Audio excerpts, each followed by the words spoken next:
Hello and welcome to the first edition of I Have a Question for You 2023. Urban air mobility is quickly becoming one of the highest trending topics on urban mobility nowadays. What we used to see in films like Back to the Future starts turning into reality and flying cars are coming to life. But every progress comes with a counterpart, which in this case is a major question. Will urban air mobility be at the service of every single citizen, or will it leave people behind? And in this effort of not leaving anyone behind, women are also a very important actor, not only as a beneficiary, but also as a strategic thinker. That's the case of Lisa van der Heijden from Inspirate Young. Lisa, welcome. Lisa, when talking about urban air mobility, one can't avoid thinking of Back to the Future, flying cars, taxis, scooters, etc. How do you think the urban air mobility will look like? Thank you for this interesting question.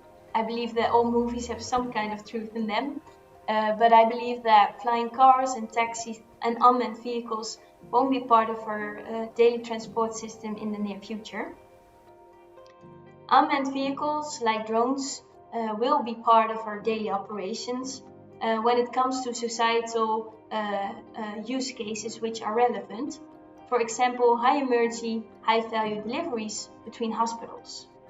If I could predict the future, I believe that the transport system on the ground will become more automated and more seamless, or at least I hope so. We will see the first implementation of the third dimension in cities and in regions. Furthermore, drones are part of safety and security operations, and a lot of businesses will have incorporated them into their own business operations. For example, to improve their logistics chain. So the use of drones will become more accepted, but I expect that the uptake of air taxis will take longer.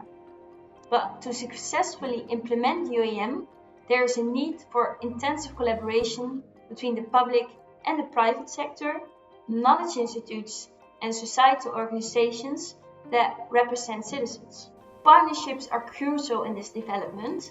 To make this a success, we are in need of a clear vision and strategy of community building and stakeholder management, and which are all vital elements with the introduction of innovations and new technologies. And this is also where our experience lies and where we focus on. So to make it more comprehensive, we always start with a quadruple helix approach, meaning that you have to involve the government, the industry, knowledge institutes, and societal organizations. So I am convinced that partnerships between them on a strategic level are needed. We need representatives from authorities, from leading industry companies, from civilians who represent a certain interest, and of course our UAM experts.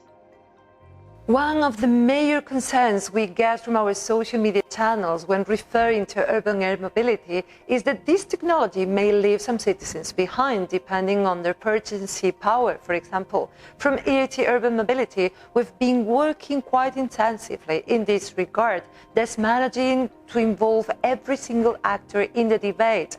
The result was our latest study, Expectations and Success Factors for Urban Air Mobility in Europe. Let's have a look at it.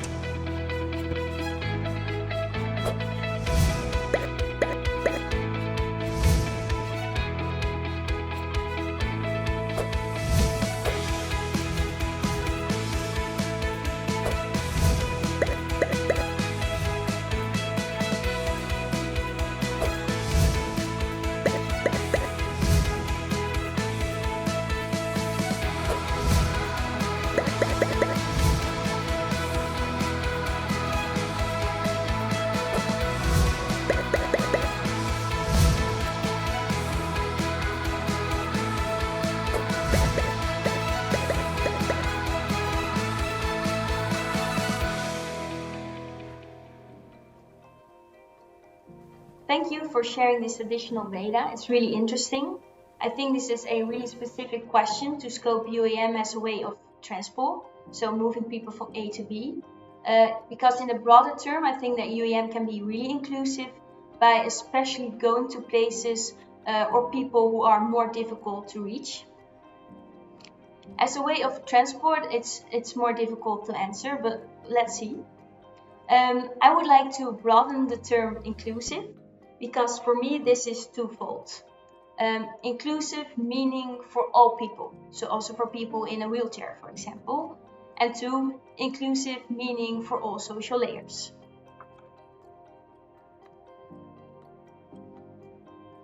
So then I would like to compare UAM to the current forms of transport. Let's say the example of a bus. Is a bus inclusive? Inclusive meaning, once again, for all people and for all social layers. So a bus is inclusive because it should be the cheapest form of transport. Buses can also be really inclusive for people in a wheelchair, but you always need the help from someone to move the wheelchair into the bus. So it's not only the technological solution that's the problem, but it's also the fact that you need to rely and need help from a human being to use that technology. So the business model for buses still heavily relies on government subsidies, so we should keep that in mind when we compare this. And then let's take another form of transport, let's say taxis. Taxis are not affordable for all, and not for all social layers, and I think we are aware of this. I think you can say it's common knowledge that taxis are only for the happy few, like business people or people in a hurry. I never use a taxi, so. So should all forms of transport be for all, or is it already accepted that there are differences as long as all people at least have one form of transport? If you compare a taxi to a bus, I think it's clear that a taxi offers more comfort and a specialized service, where a bus is more, provides general services for the general public.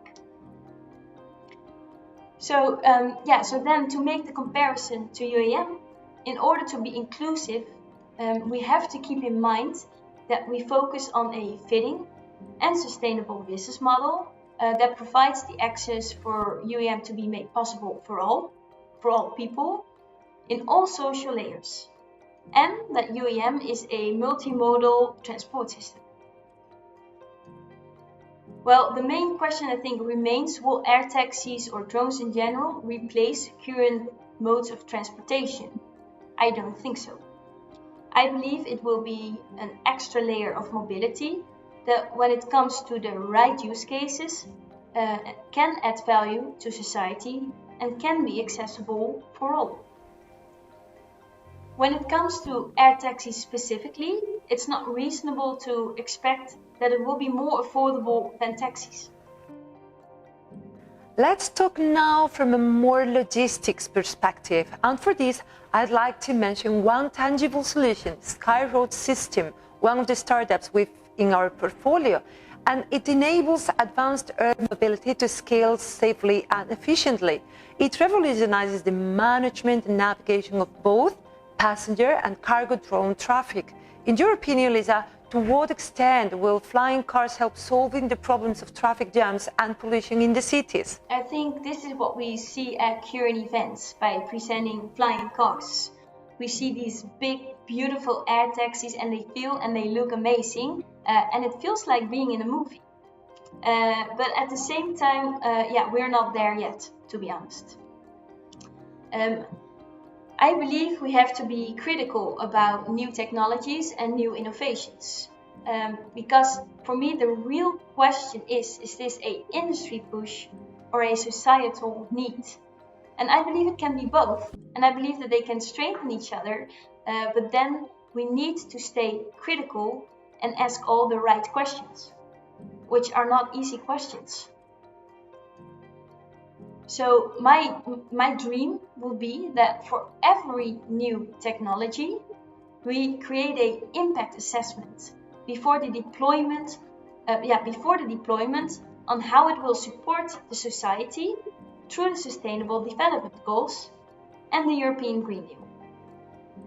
So we do this to some extent, but we do not set strict requirements for the current industry. So we need to ask the industry what they are willing to do. Why? Because a third dimension offers extra options for transport for people of goods and goods, meaning that there is more demand and thus more traffic. So in the case of drones, if private companies can use them in addition to their existing services, they will generate more money, hence profit.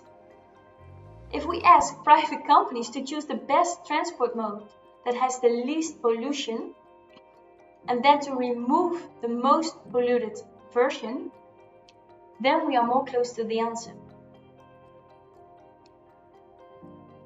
Second, your question is about pollution.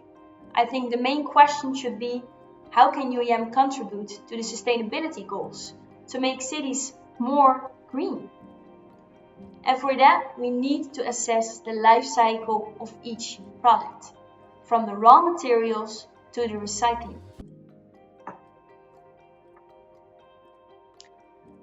Whether flying cars can help to solve traffic jam, that is to be decided. I think that depends also on the developments of urban mobility on the ground, and if we are able to make that more automated and to create shared mobility, that will create less traffic jams on the road, and then we would need less flying cars.